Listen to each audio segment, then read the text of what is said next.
ಇನ್ನು ದರ್ಶನ್ ಖುದ್ದು ಹಾಜರಾತಿಗೆ ಅನುಮತಿ ಸಿಗುತ್ತಾ? ಕೋರ್ಟ್ಗೆ ಖುದ್ದು ಹಾಜರಾಗೋದಕ್ಕೆ ಅನುಮತಿನ ಕೆಲವೇ ಹೊತ್ತಿನಲ್ಲೇ 59ನೇ ಸಿಸಿಎಚ್ ಕೋರ್ಟ್ ಆದೇಶವನ್ನ ಮಾಡಲಿದೆ. ವಿಚಾರಣೆಗೆ ಇದೀಗ ವಿಡಿಯೋ ಕಾನ್ಫರೆನ್ಸ್ ಮೂಲಕ ಹಾಜರಾಗ್ತಾ ಇದ್ರು ದರ್ಶನ್ ಇಲ್ಲಿವರೆಗೂ ಕೂಡ. ಆದರೆ ಪ್ರಕರಣದಲ್ಲಿ ಪಾಟಿ ಸವಾಲು ಪ್ರಕ್ರಿಯೆ ನಡೀತಾ ಇದೆ. ದರ್ಶನ್ ಖುದ್ದು ಹೇಳಿಕೆಯನ್ನ ಕೊಡಬೇಕು, ಅದರ ಅಗತ್ಯ ಇದೆ ಅನ್ನುವಂತಹ ವಾದವನ್ನ ಮಂಡನೆ ಮಾಡಿದ್ರು ದರ್ಶನ್ ಪರ ವಕೀಲರು. ಸೊ ಆ ಒಂದು ವಾದವನ್ನ ಮಂಡನೆ ಮಾಡಿರುವ ಹಿನ್ನೆಲೆಯಲ್ಲಿ ವಾದ ಪ್ರತಿವಾದವನ್ನು ಕೂಡ ಆಲ್ರೆಡಿ ಈಗಾಗಲೇ ಕೋರ್ಟ್ ಆಲಿಸಿದೆ.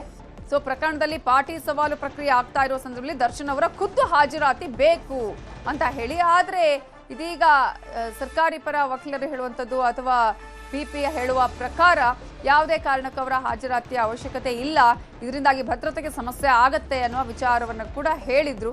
ಆದರೆ ಏನಾಗತ್ತೆ, ವಾದ ಪ್ರತಿವಾದ ಆಲಿಸಿರುವ ಕೋರ್ಟ್ ಏನು ತೀರ್ಪನ್ನ ಕೊಡುತ್ತೆ, ಯಾವ ಸೂಚನೆಯನ್ನ ನೀಡುತ್ತೆ? ಮಧ್ಯಾಹ್ನ 3:30ಕ್ಕೆ ಆದೇಶವನ್ನ ಕೋರ್ಟ್ ಕಾಯ್ದಿರಿಸಿದೆ. ಎಲ್ಲರ ಚಿತ್ತ ಇದೀಗ ಈ ಒಂದು ಆದೇಶದತ್ತ. ದರ್ಶನ್ ಹಾಜರಾಗ್ತಾರಾ, ಕೋರ್ಟ್ಗೆ ಬರ್ತಾರಾ, ಖುದ್ದು ಹಾಜರಾತಿಗೆ ಕೋರ್ಟ್ ಅನುಮತಿಯನ್ನ ಕೊಡತ್ತಾ? ಹೀಗೆ ಸಾಕಷ್ಟು ಪ್ರಶ್ನೆಗಳಿದೆ. ಆದರೆ ಈಗ ಸರ್ಕಾರಿ ಪರ ವಕೀಲರು ಇದಕ್ಕೆ ಆಕ್ಷೇಪಣೆಯನ್ನ ಸಲ್ಲಿಸಿದ್ದಾರೆ, ಅವಶ್ಯಕತೆ ಇಲ್ಲ ಅಂತ ಹೇಳ್ತಾ ಇದ್ದಾರೆ. ಈ ಹಿನ್ನೆಲೆಯಲ್ಲಿ ಇದೀಗ ಪಾಟಿ ಸವಾಲಿನ ವಿಚಾರದಲ್ಲಿ ಕೋರ್ಟ್ನ ನಿರ್ಧಾರ ಏನು? ಮೊನ್ನೆನೇ ಇವತ್ತಿಗೆ ಈ ವಿಚಾರಕ್ಕೆ ಸಂಬಂಧಪಟ್ಟ ಹಾಗೆ ಸೋಮವಾರ ನಾವು ಆದೇಶವನ್ನು ಕೊಡ್ತೀವಿ ಅಂತ ಕೋರ್ಟ್ ಹೇಳಿತ್ತು. ಹಾಗಾಗಿ ಇದೀಗ 3:30ಕ್ಕೆ ವಿಚಾರಣೆಯಲ್ಲಿ ನಡೆದು ಆಲ್ರೆಡಿ ವಾದ ಪ್ರತಿವಾದ ನಡೆದಿದೆ.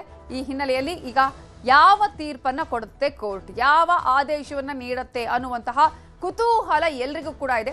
ಅರ್ಜಿ ಪುರಸ್ಕಾರ ಆಗತ್ತಾ ಅಥವಾ ತಿರಸ್ಕಾರ ಆಗತ್ತಾ?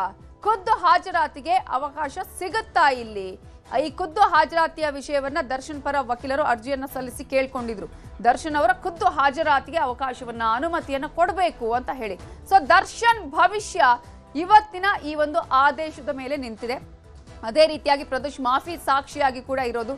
ಆ ಅರ್ಜಿಯ ಸಂಬಂಧಪಟ್ಟ ಹಾಗೆ ಪುರಸ್ಕಾರ ಆಗತ್ತಾ ತಿರಸ್ಕಾರ ಆಗತ್ತಾ, ಅದು ಕೂಡ ಈಗ ಕುತೂಹಲಕ್ಕೆ ಕಾರಣ ಆಗಿರೋದು. ಕೆಲವೇ ಹೊತ್ತಲ್ಲೇ 59ನೇ ಸಿಸಿಎಚ್ ಕೋರ್ಟ್ನಲ್ಲಿ ಈ ವಿಚಾರಕ್ಕೆ ಸಂಬಂಧಪಟ್ಟ ಹಾಗೆ ಆದೇಶ ಹೊರಬೀಳಲಿದೆ.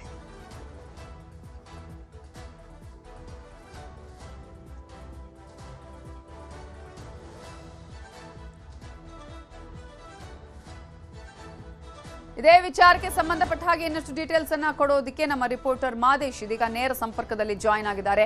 ಮಾದೇಶ್, ಈಗಾಗಲೇ ಖುದ್ದು ಹಾಜರಾತಿಗೆ ಅನುಮತಿಯನ್ನು ಕೊಡಬೇಕು ಅಂತ ಹೇಳಿ ದರ್ಶನ್ ಪರ ವಕೀಲರು ಕೇಳ್ಕೊಂಡಿದ್ರು. ಆ ಅರ್ಜಿಗೆ ಸಂಬಂಧಪಟ್ಟ ಹಾಗೆ ಏನು ಆದೇಶ ಬರುವ ಸಾಧ್ಯತೆಗಳು ಇಲ್ಲಿ ಕಾಣಿಸ್ತಾ ಇದೆ? ಈ ಒಂದು ವಿಚಾರವನ್ನ ಯಾಕೆ ದರ್ಶನ್ ಪರ ವಕೀಲರು ಹೇಳ್ತಾ ಇದ್ದಾರೆ ಖುದ್ದು ಹಾಜರಾತಿಗೆ ಅನುಮತಿ ಕೊಡಬೇಕು ಅಂತ ಹೇಳಿ? ನವಿತಾ, ಈಗಾಗಲೇ ರೇಣುಕಾಸ್ವಾಮಿ ಕೊಲೆ ಪ್ರಕರಣದಲ್ಲಿ ಟ್ರಯಲ್ ನಡೀತಾ ಇದೆ. ಪಾಟಿ ಸವಾಲ್ ಅಂದರೆ ಸಾಕ್ಷಿ ಪಾಟಿ ಸವಾಲ್ನ ವಿಚಾರಕ್ಕೆ ಸಂಬಂಧಪಟ್ಟಂತೆ ಸಾಕ್ಷಿಯೊಂದನ್ನು 19ನೇ ಸಾಕ್ಷಿಯನ್ನು ಕ್ರಾಸ್ ಮಾಡಲಾಗುತ್ತೆ. ಆ ಒಂದು ವಿಚಾರಕ್ಕೆ ಸಂಬಂಧಪಟ್ಟಂತೆ 19ನೇ ಸಾಕ್ಷಿಯನ್ನು ಕ್ರಾಸ್ ಮಾಡುವಂಥ ಸಂದರ್ಭದಲ್ಲಿ ದರ್ಶನ್ ಅವರು ಸ್ವತಃ ಕೋರ್ಟ್ನಲ್ಲಿ ಹಾಜರಿರಬೇಕು. ಆ ಒಂದು ಕ್ರಾಸಿಂಗನ್ನು ಅವ್ರು ನೋಡಬೇಕು, ಪಾಟಿ ಸವಾಲ್ ಆಗುವಂಥ ಒಂದು ಪ್ರಕ್ರಿಯೆಯನ್ನು ದರ್ಶನ್ ಅವರು ನೋಡಬೇಕು ಅಂತ ಅಂದ್ಕೊಳ್ತಿದ್ದಾರೆ. ಹೀಗಾಗಿ 19ನೇ ಸಾಕ್ಷಿಯ ಪಾಟಿ ಸವಾಲಿನ ಸಂದರ್ಭದಲ್ಲಿ ದರ್ಶನ್ ಅವರನ್ನು ನೇರವಾಗಿ ಕೋರ್ಟ್ಗೆ ಹಾಜರುಪಡಿಸಬೇಕು ಅಂತೇಳಿ ದರ್ಶನ್ ಪರ ವಕೀಲರಾದಂಥ ಅಶ್ಮತ್ ಪಾಷಾ ಅವರು ಅರ್ಜಿ ಹಾಕುವಂಥ ಕೆಲಸವನ್ನು ಮಾಡಿದ್ದಾರೆ. ನಾರ್ಮಲ್ ಆಗಿ ಯಾವುದೇ ಒಂದು ಪ್ರಕರಣದಲ್ಲಾಗಿರಬಹುದು ಆರೋಪಿಗಳಿಗೆ ಈ ರೀತಿಯಾದಂಥ ಒಂದು ಮನವಿ ಸಲ್ಲಿಸಿದಂಥ ಸಂದರ್ಭದಲ್ಲಿ ಕೋರ್ಟ್ ನಾರ್ಮಲ್ ಆಗಿ ಕೊಡುತ್ತೆ. ಆದರೆ ಈ ಒಂದು ಪ್ರಕರಣದಲ್ಲಿ ರೇಣುಕಾಸ್ವಾಮಿ ಕೊಲೆ ಪ್ರಕರಣದಲ್ಲಿ ಯಾಕೆ ಈ ರೀತಿಯಾದಂಥ ಒಂದು ಡಿಲೇ ಆಗ್ತಿದೆ ಅಂತಂದರೆ ದರ್ಶನ್ ಓರ್ವ ದೊಡ್ಡ ಸ್ಟಾರ್ ನಟ ಆಗಿದ್ದು ಆತ ಹೊರಗಡೆ ಬರ್ತಾರೆ ಅಂದ ತಕ್ಷಣ ಸಾಕಷ್ಟು ಗೊಂದಲಗಳಾಗುತ್ತೆ, ಜನ ಸೇರ್ತಾರೆ, ಜೊತೆಗೆ ಬಂದೋಬಸ್ತ್ ವ್ಯವಸ್ಥೆಯನ್ನು ಮಾಡ್ಕೊಳ್ಬೇಕಾಗುತ್ತೆ, ಜೊತೆಗೆ ಕೋರ್ಟ್ನಲ್ಲೂ ಕೂಡ ಸಾಕಷ್ಟು ಜನಸಂಖ್ಯೆಯಲ್ಲಿ ಸೇರ್ಕೊಳ್ತಾರೆ.